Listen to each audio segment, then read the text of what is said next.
Suicide Command by Stanley Mullen. Originally published in Planet Stories, Summer 1950. Narrated by Tom Trussel. Messages crackled through the black gulf of space. The interplanetary distress call. Blaze Norman, navigation officer of the ISP cruiser Scorpio, came out of his space fog and stared at the helioflash board, which was suddenly ablaze with light. Harold, the operator, grunted and spun dials as the frantic messages clicked off. "What's up, Harold?" Norman asked. Harold waved him away impatiently and crouched over his helio receiver board.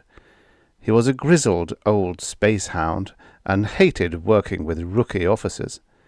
Good kids all right. The examination saw to that. But you never knew how they were going to react, how much you could depend on them in an emergency. And this was an emergency. Out in the bleak void between the orbits of Jupiter and Saturn, the space liner Tellus was breaking up. Half of her starboard batteries had fused and exploded. That was just the beginning.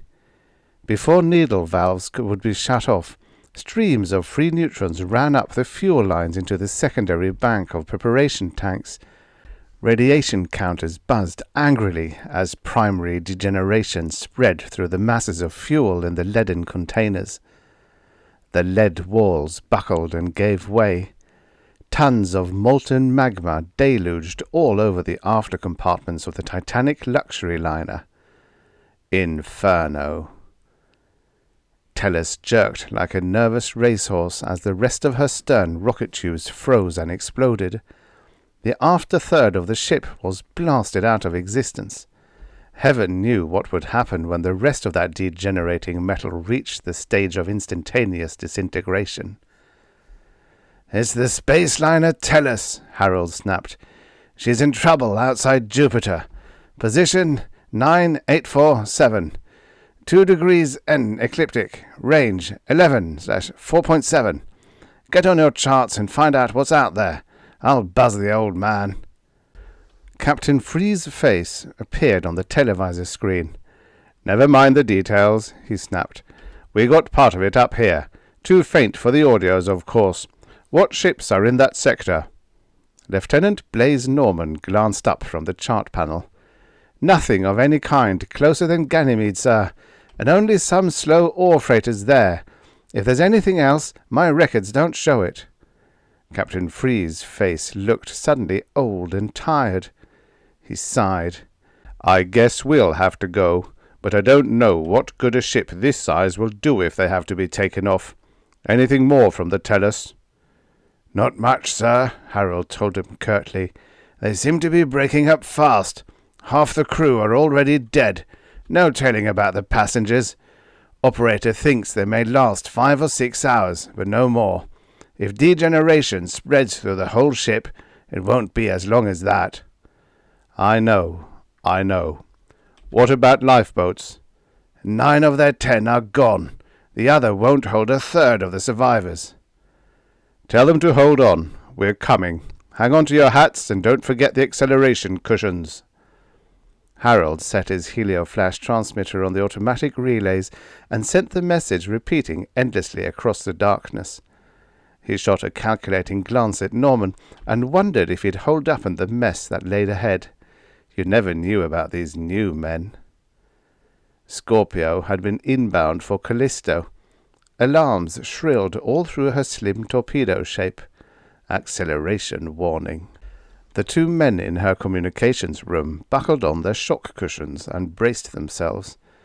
The obsolescent cruiser groaned and began to labor as the standby batteries of rockets let go at full power. A drumming vibration beat through the ship. Indicator needles jerked past painted numerals. Barely perceptible at first, the steady rising curve of acceleration built into nauseating paralysis. Norman's face was pale and drawn. Harold grinned apishly, enjoying his companion's discomfiture. "Think she'll hold together at 20 Martian gravities?" he asked. Norman realized he was being razzed, and by a subordinate, but he could only smile feebly. "This is one way to find out," he gasped. "How long do you think it'd take us to get there?" Harold shrugged. 6 hours, maybe 7. Why do you join up if you can't stand acceleration?"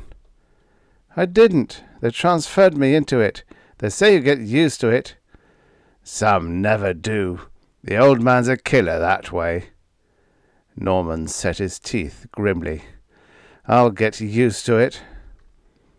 Exactly 5 hours and 20 minutes later, Earth time, a fleck of mirrored sunlight in the star-sprinkled darkness ahead gave evidence that the Tellus was still holding out. The Scorpio hammered up in a long staggering glide, forward rockets bathing her nose with lurid glare at full negative acceleration. Weak and haggard from their incredible run, the ISP crew crawled to stations as the emergency alarms screamed. The Tellus was in a bad way. The shattered hull was still spinning dangerously like an unbalanced top. Fiery drops of molten, disintegrating armor plate whirled into space in deadly showers. Crewmen of the spaceliner waged a losing battle to damp out the holocaust raging in her stern compartments, and knots of men in clumsy spacesuits clustered about the collapsing hull, deluging the plates with Rayburn's isotope. But the cold of space was too great, and most of the liquefied stabilizer dispersed in frost flakes before it could act on the degenerating metal.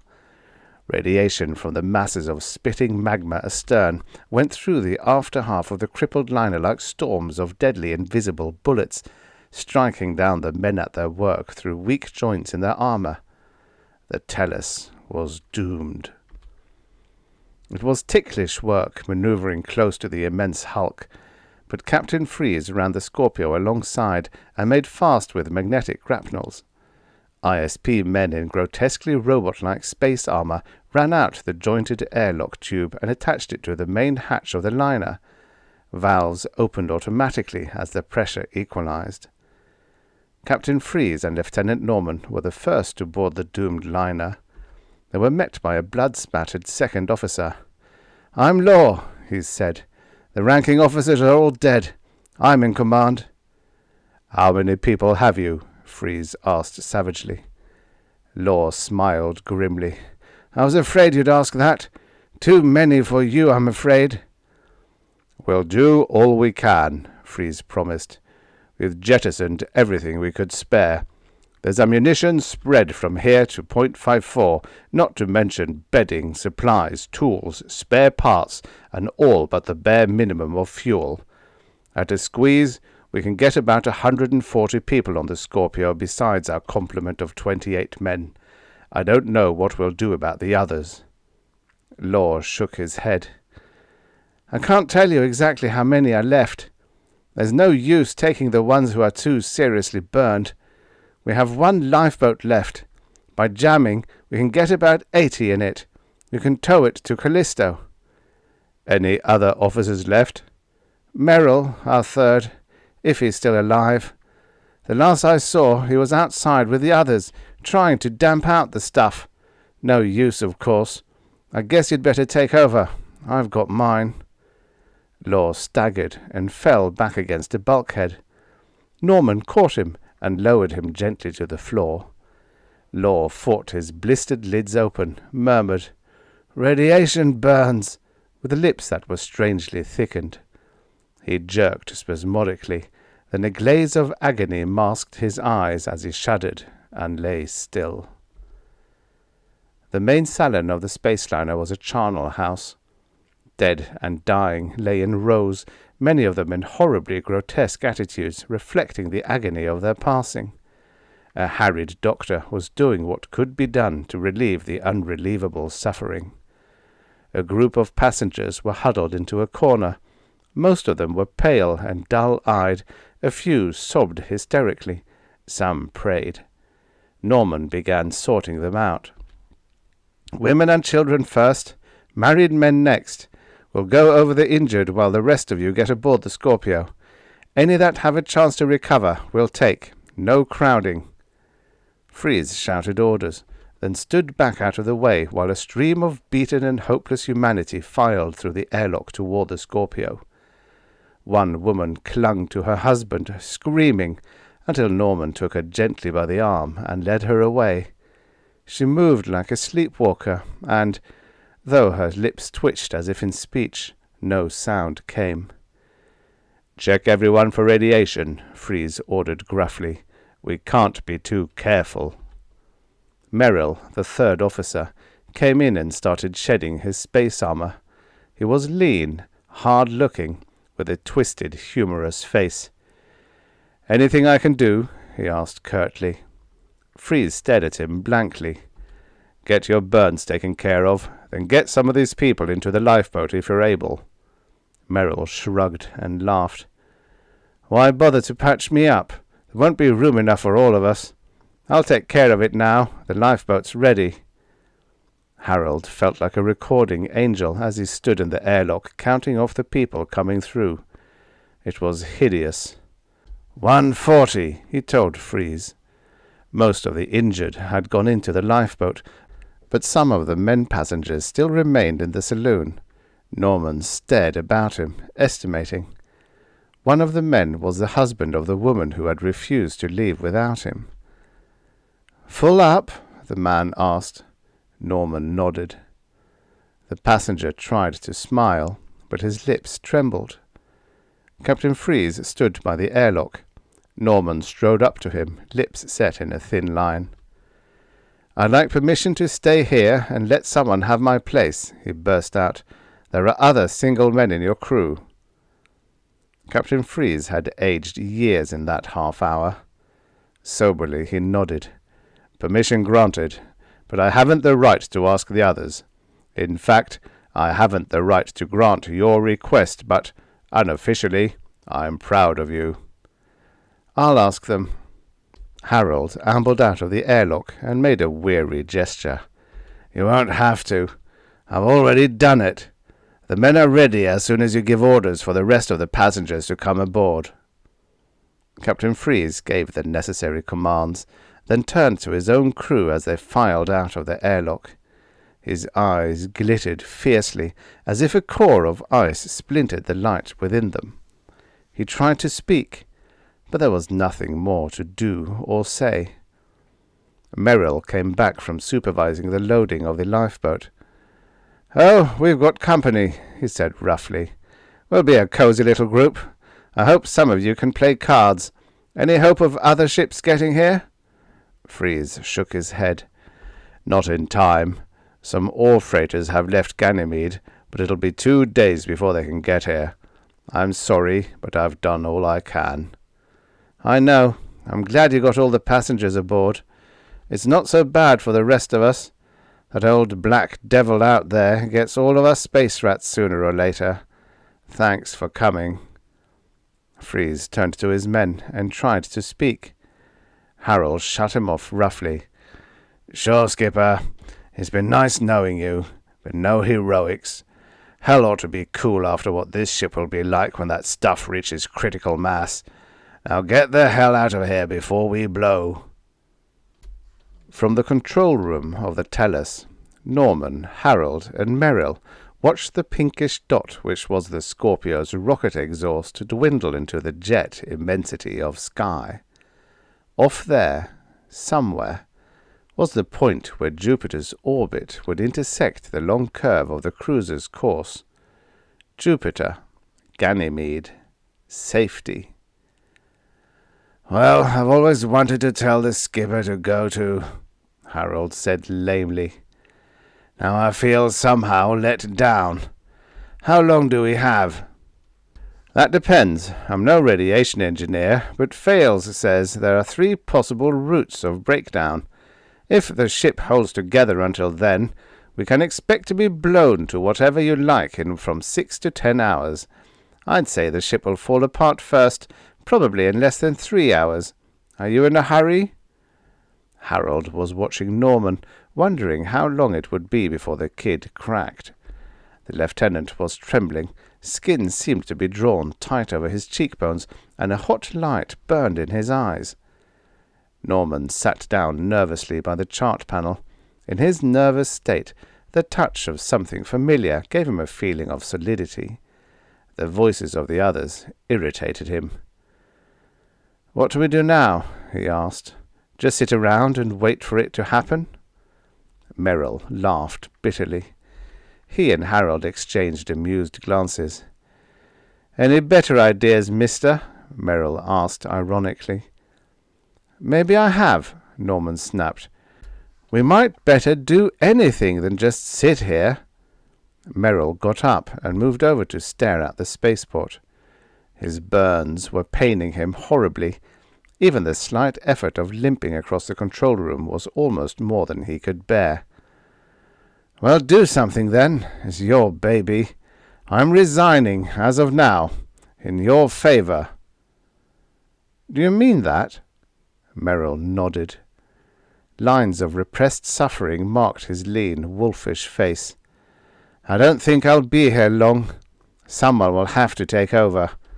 There's nobody else to rank you. Just a couple of radiation engineers and those armchair astronauts in our so-called crew. It's all yours, kid, but don't let it worry you too much." Norman straightened and shook off his jumpiness. He looked around the control room, and a ripple of sardonic amusement crossed his face. "My first command," he said. "A coffin ship full of corpses and doomed men. I'm sorry you're so." "It won't matter long," Merrill interrupted. "Maybe it will. I think I have an idea. Can you maneuver this crate at all?" "I guess we could. The forward propulsion jets are still all right, but the slightest acceleration might wreck things aft." "What have we got to lose?" Harold asked. "What's on your mind, kid?" If Norman was aware of the breach of discipline, he did not show it. His body leaned tensely over the chart panel as he pressed button after button, studying sheet after sheet. At last he raised his head. On his face was the expression of a small boy who has made an important discovery. "Hidalgo," he said. "I was trying to remember what I knew about its orbit." "Hidalgo? You mean that rogue asteroid which wanders as far out as Saturn's orbit?" "Nobody ever goes there," Merrill put in. "There's a mystery about it." "We're going there, if the ship holds together long enough. Just a minute and I'll figure your course. Sure you're in shape to handle the controls?" Merrill limped to the instrument panel and began closing switches. "I hope you know what you're doing," he said roughly. Currents of vibration pulsed through the ship. With maddening slowness, the liner came out of her spinning drift and began to pick up speed. Norman ran through a list of figures, and the third officer set the automatic controls. A grotesque figure in radiation armor stood in the doorway. "We're moving," it said through its amplifiers. "This is Fales, radiation engineer, in charge of the men aft. We're trying to make Hidalgo." "You'll never make it," Fales prophesied. "I came to report that the bulkheads are giving way." Norman barked orders. "Merrill, keep an eye on the controls. Harold, you keep one on Merrill, and try to make contact with Scorpio. Tell them we're trying to make Hidalgo, to pass the word on to those freighters. Fales, I'll go with you and see what's up." As Norman followed the nightmarish figure of Fales down the spiraling companion ladder, his mind worked feverishly to remember what he knew about Hidalgo. It was one of the minor planets, probably of the Trojan group originally, but its eccentric orbit and extreme inclination to the ecliptic stamped it as a rogue. At aphelion, its distance from the Sun was 9.5 units, nearly the orbit of Saturn, and its inclination 43.5 degrees. 3.5 years after perihelion, it approached Jupiter's orbit closely. Astronomical speculation was that its perturbations of orbit were caused by this near approach to Jupiter. Norman came out of his reverie. Fales had stopped at a locker and gestured toward it. Radiation armor. Norman got the bulky garment from the locker and struggled into it. They went down and down and down. A dizzy catwalk took them through the engine room where power was generated for the giant rocket ship, then down again, past passenger compartments into the waste hold where the fantastic struggle against atomic degeneration was going on. The microphone in Fails's helmet distorted his speech. "I don't think we can hold out much longer," he said. "The walls are so hot they're buckling and beginning to split." "I don't understand all this," Norman said. "What's going on exactly?" "Free radiation got into the fuel tanks," Fails explained. "You know that, of course. It started a chain reaction in the liquefied fuel. The stuff degenerates slowly until it reaches a critical stage, then goes, all at once, about a billionth of a second. Worse than that, it spreads through the rest of the metal parts. They begin to break down slowly, releasing energy in the form of heat or light, sometimes both. The light radiation kills. The heat corrupts the metal until it gives way, melting or crumbling depending upon its nature, unless it hits a certain isotope first, in which case, bluey." The scene was an inferno. Dark figures stumbled back and forth in the murk, armoured men clumsily struggling with hoses and hand-pumping apparatus. The atomic-powered pumps had long since failed due to wild radiation. The threatened bulkhead was a mighty backdrop of pinkish coppery metal. An eerie radiance played over the surface of the laminated plates. The men worked like maniacs, deluging the walls and floors with liquefied Rayburn's isotope, a stabilizer, to damp out the degeneration. But already the plates were so hot that the stabilizer vaporized and was instantly dispersed through the room in sparkling clouds. Even filtered by the conkling glass of his helmet faceplate, the murky glare of the hold made Norman's eyes ache. "How long do we have?" he asked. The speaker in Fails's helmet rattled with a grunt. "That depends. The degeneration period varies according to the route it takes. There are 3, possibly 4 routes in this case. I don't know which it will take. At the outside, 5 hours. "We'll need at least 3 hours to reach Hidalgo," mused Norman. "What good will it do to reach Hidalgo? We're taking an atomic bomb with us. If we land with this ship, it'll go with enough power to wipe Hidalgo out of existence and blow a hole in space to boot." Norman frowned. "I thought of that. We won't try to land the ship. We'll have to abandon her and work our way down with the jet cartridges in our spacesuits." Fails grimaced inside his helmet. "You can get awfully hungry in a spacesuit, even if we can take enough spare tanks of air to hold out." Norman nodded. A figure detached itself from the huddled groups working the pumps and shuffled to the foot of the ladder. He pointed silently. Following his gesture, the pair looked at a corner of the bulkhead wall. A tear appeared, widened, and ran down diagonally across the metal. Plates peeled off and fell like wax paper crumbling in heat. Great blisters were rising on the surface of the wall. One broke, and gouts of molten metal streamed down and spattered in a puddle. An uneasy suggestion of flow, of readjustment, of movement ran over the metal facing. More plates were grunting and buckling. They fell softly inward. More followed, dissolving rapidly as they came pelting down. "Watch yourself!" Norman screamed. "She's going!" Liquid metal bubbled and spit.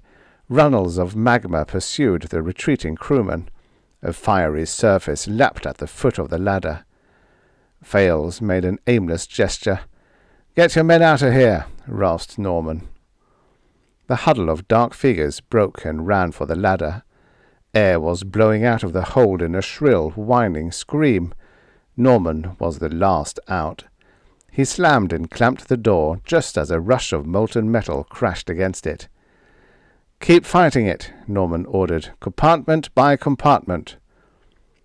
Walking was easier now that acceleration had begun to build into an approximation of normal gravity. Norman made his way back into the control room. Crankily, The wreck of the Tellus swung through space. The forward drive jets were still functioning. Merrill shook his head as the framework and bulkheads creaked and groaned under the strain of acceleration. "It'll be a miracle if she holds together an hour," he ground out. "If it doesn't, we can stop worrying," Norman told him bluntly. "Have you an interplanetary astronaut for this sector?" Merrill nodded toward the shelf where books were clamped.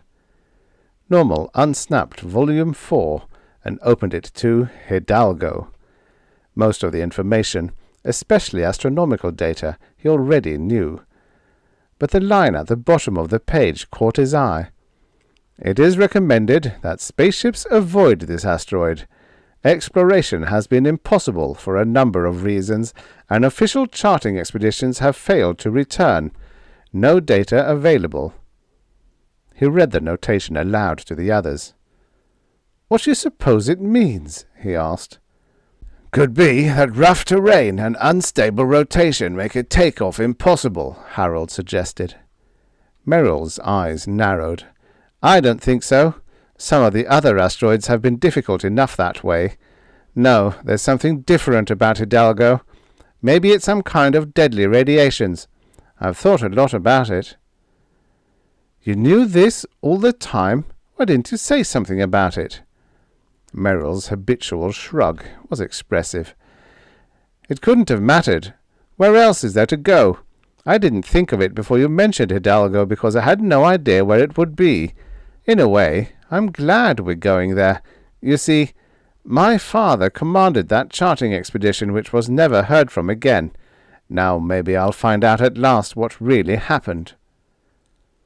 Norman lost all sense of time. The flight through space assumed the elastic dimension of nightmare. He went aft again and checked with the radiation fighters. There, the fight was going on in the engine room.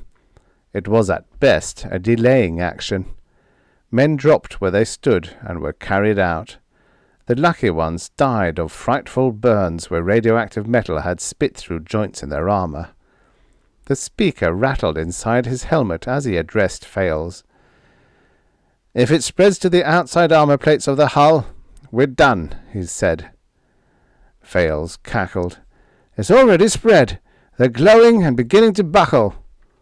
"Keep fighting it down." "We can't. We're running short of Rayburn's isotope."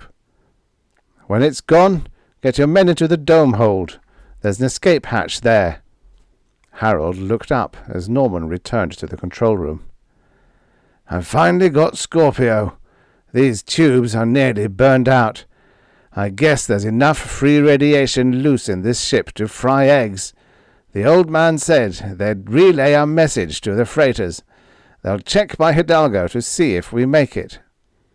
Merrill was staring out the spaceport at the glittering darkness ahead. "It's been nearly 2 hours," he said. "Do you think we'll be able to see it soon?" "I doubt it. We're coming up on dark side. Perhaps a faint radiance. Put everything on automatic, you two, and get into spacesuits. The others will meet us in the dome." "Hull armor's going. We'll have to abandon ship. I hope we can raise Hidalgo. If not—" Norman bent over the chart panel and checked his figures. He glanced at the indicator board. "I still get 11.18/4. And we're making incredible time. Maybe we'll make it." In the vast dome hold at the nose of the hurtling liner were a group of burned and battered men. They grumbled hopelessly. Most of them were in bad shape. Fales was at the spaceport. "No sign of Hidalgo," he reported. "There won't be much to see," Norman warned him. "Try the magnoscope." Radiations were so powerful now that it was impossible to take the armor off the badly burned men long enough to tend their injuries. 31 men still lived, but 7 were seriously burned, at least 1 dying. Time dragged hideously. In spite of the insulating layers, released energy from the degenerating metallic armor struck through the hold and built up heat alarmingly. Thermal indicators registered the temperature of a blast furnace. Automatic thermal adjusters inside the cumbersome armor could not react rapidly enough to keep up with the rising temperature. Harold nudged Norman. He tried to look at his wrist chron, but it had stopped from the heat. "Better start negative acceleration," he said. The lieutenant nodded. He and Harold fought their way back to the control room. Passageways were glowing, and metal rods felt pulpy even through the heavy gloves. The switches swung over to negative acceleration. The trip back to the dome was even more difficult. The negative acceleration was taking its toll. 2 of the injured men died. Around the edges of each fused quartz spaceport was something like a rime of frost. It spread as they watched, spiderweb feelers reaching out across the circular panes. The faint starlight clouded, and infinitely tiny points of radiance formed patterns within the crystalline surface. "I'm going to open the airlock. Check your spacesuits." One of the spaceports burst suddenly. Quartz crystals showered into space. Air shrieked through the shattered port, freezing as it contacted the intense cold. Clouds of frost flecks formed and were instantly dispersed. With a release of pressure, the airlock door came open easily. "There's a grey smudge down there," Merrill screamed, balancing precariously in the outer doorway. "Could that be Hidalgo?" Norman was giving orders in a crisp, level tone. "Get the liquid air tanks overside. Fails, you take care of the casualties. 3 of you should be enough. Harold, your job is to get the portable helioflash there safely. Merrill and the rest of you try to maneuver the air tanks down to Hidalgo. Use your jet cartridges sparingly, men. But get there." A shriek of terror came from Fales at the magnoscope. "The forward rocket tubes are fusing. They'll blow any time. Abandon ship." In orderly fashion, the men lined up and went through the airlock. Norman went last. Norman closed his eyes and shoved hard as he made the leap into space. The night seemed to open and swallow him. Impetus of his shove carried him away from the hurtling liner. He opened his eyes as the giddiness of floating free in space swept over him. The nauseating agony of weightlessness wrenched at him. He retched painfully, but clenched his lips till the spasms died down. Fumbling, his fingers found the button which controlled the jet cartridges. With them, a spaceman has a limited maneuverability and control, even away from his ship. As he pressed the button, he prayed. They worked. There was no sound, but a jarring vibration went through his body. It seemed an incredible distance to the air tanks. 8 others were clustered around the bulky tanks when Norman reached them. Merrill was close behind him. Not far away was Harold, clutching the portable helioflash box to him. Far below, slowly turning over as it came toward them, was a titanic wedge of barren rock which was Hidalgo. Then began a weary, heart-breaking task of jockeying the air tanks into position and towing them to intercept the jagged wanderer of space. 20 men lived to reach it. Fales and his helpers brought in all the injured, but only one was alive. There was practically no gravity, so little that the centrifugal force of the spinning asteroid would have hurled the men back into space but for the magnetic soles of their armored shoes. Magnetic grapnels were attached to hold down the tanks. To make sure, lashings were run to upthrust fingers of rock, and everything loose made secure. Clinging to a rope, Norman stood up and tried out the magnetic soles. They held, but it was necessary to shamble along without raising the feet any more than could be avoided. He looked about, and his heart sank. No more eerie and desolate place could be imagined. A ragged and uneven surface of bare rock and brittle obsidian glass ended suddenly in a serrated horizon of ugly needlepoint peaks. The horizon was disturbingly close. Overhead, the eternal stars moved in slow parade. but discernible motion against the black vaults of space. Just above the horizon was the sun, shrunken till its disk was barely perceptible as a disk. It shone feebly, but with harsh brilliance, casting solid shadows which moved like live things over the rough rocks. Suddenly, Norman became conscious of something else. Another object moved swiftly out in space. A torpedo shape, faintly luminous. Fales was pointing toward it. "The Tellus," he said grimly. "It's circling Hidalgo like a moon, coming down in a long spiral orbit. After its momentum decreases, it will come closer and crash. Looks as if we still have our wildcat by the tail." Norman groaned. "When that stuff blows, it'll take this whole end of space with it." Harold was crouching over his helioflash, working awkwardly at the dials with his heavy gloves. "I'm trying to get Scorpio," he explained. "Tell them to warn off the freighters. No luck so far. These tubes are about shot. I can get a faint signal, but I can't make out anything." "Keep trying. We've got to warn off the freighters." "I know.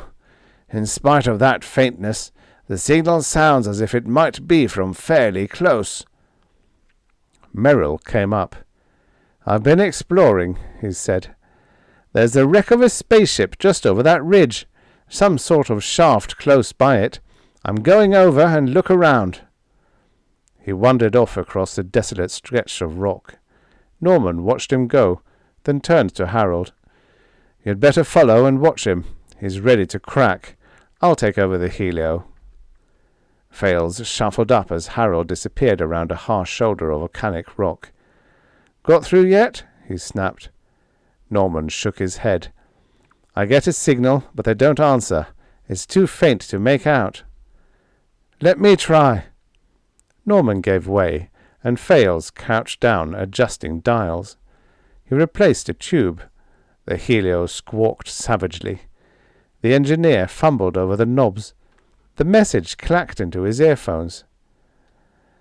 "It's the freighter Decorus," he shouted. "They're 2 days ahead of the others. We're on their way to Callisto when they got our distress helio from the Tellus. Couldn't reply. The sender was out of order. They'll be here any time." "For God's sake, stop that ship!" Norman screamed. "They'll get here just as that stuff blows." "I'm trying. They don't acknowledge my signals." Like a racing moon, the wreck of the Tellus shot below the horizon. It seemed much closer than before. "Calling Decorus! Why don't you answer, Decorus? Calling Decorus!" 2 hours later, a solitary figure stumbled into the group around the helio. The instrument was silent. Men sat or crouched in stolid hopelessness. They had just pronounced sentence of death on themselves. "We got through," Norman told Harold. "They aren't coming. Where's Merrill?" Harold staggered and would have fallen, but Norman gripped him roughly. "Merrill's dead," he said. A glaze of horror went over his face. "We found the ship. It was the one all right. His father's. The charting expedition. There was nothing in it. No bodies. Nothing. We looked around. There was a hole there, a sort of shaft. It led down at a steep angle.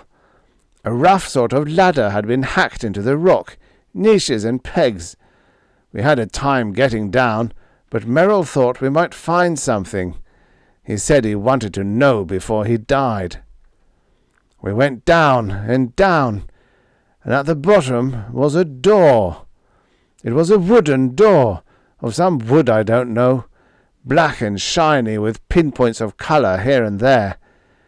And it was carved. While we stood there, it began to swing open. Slowly open. I was scared, frankly and honestly scared, but not Merrill. He strode up to it, shoved it open the rest of the way and went inside. I tried to follow, but my feet refused to move. I was rooted to the spot. I couldn't go in and I couldn't leave. It seemed hours. Then he came out. He came out running. I caught up with him and tried to hold him, but he struck at me and tried to kill me. When I looked in his eyes, I saw why. He was mad, stark, raving mad. He broke away and ran to the foot of the stairs, but he didn't try to climb. He just kept banging his helmet faceplate on one of those rock pegs till it smashed. Have you ever seen a man smash his faceplate in space? The horror of eyes squeezed out, flesh bursting to bloody pulp from the pressure of liquid blood inside. Then in a second, frozen steel hard from the cold. It makes you all sick inside, and you dream about it the rest of your life. But that wasn't the worst. I got curious about what he'd seen back there. I went back to have a look at it myself. The door was closed, but I pushed on it, and it opened. One look was enough for me. I wish I could tell you what it was, but there aren't any words. Have you ever seen anything that made you want to die? I did. I took my look, then I got back here as fast as I could. Norman stared into Harold's eyes, wondering if Merrill were the only one who had gone mad. Harold read the look and laughed bitterly. I wish I could go crazy, he said. It might help, but I just want to die. After that, I couldn't go on living. Norman glanced up as the Tellus, wreathed in eerie radiance, shot above the horizon. It looks as if we'll all be dead soon enough to suit even you, he observed. Harold came suddenly to life again. The rest of you don't have to die, he shouted. Contact that ship and tell them to wait for you. There's a self-propelled lifeboat intact in that wreck. It's not even dusty. Get going, man. As the lifeboat roared out from Hidalgo, Norman was busy at the controls, maneuvering carefully to avoid the hurtling bulk of the derelict Tellus. He did not even realize what had happened till he heard the blast of air released from the airlock and someone raise a cry of, "Man overboard!" It was Harold. From the ports, Norman could see him working the jets of his spacesuit to intercept the racing bulk of the Tellus. Automatically, his hand reached for the control bars, but Norman caught himself. He and Fales exchanged glances. "It's a hard decision, Lieutenant," Fales said. "There isn't time. He said something about making sure, but I didn't know then what he meant." "We know now," Norman gritted. He shoved the switch bars and gave the lifeboat full power. It roared into the darkness ahead. Miles later, he and Fales stood by the stern ports and watched a fan of terrible lights spread across a quarter of the sky. Soundless, brilliant as the day star, its glare struck through the ports like a solid force. "Goodbye, Hidalgo," Norman mused aloud. "Goodbye, Harold.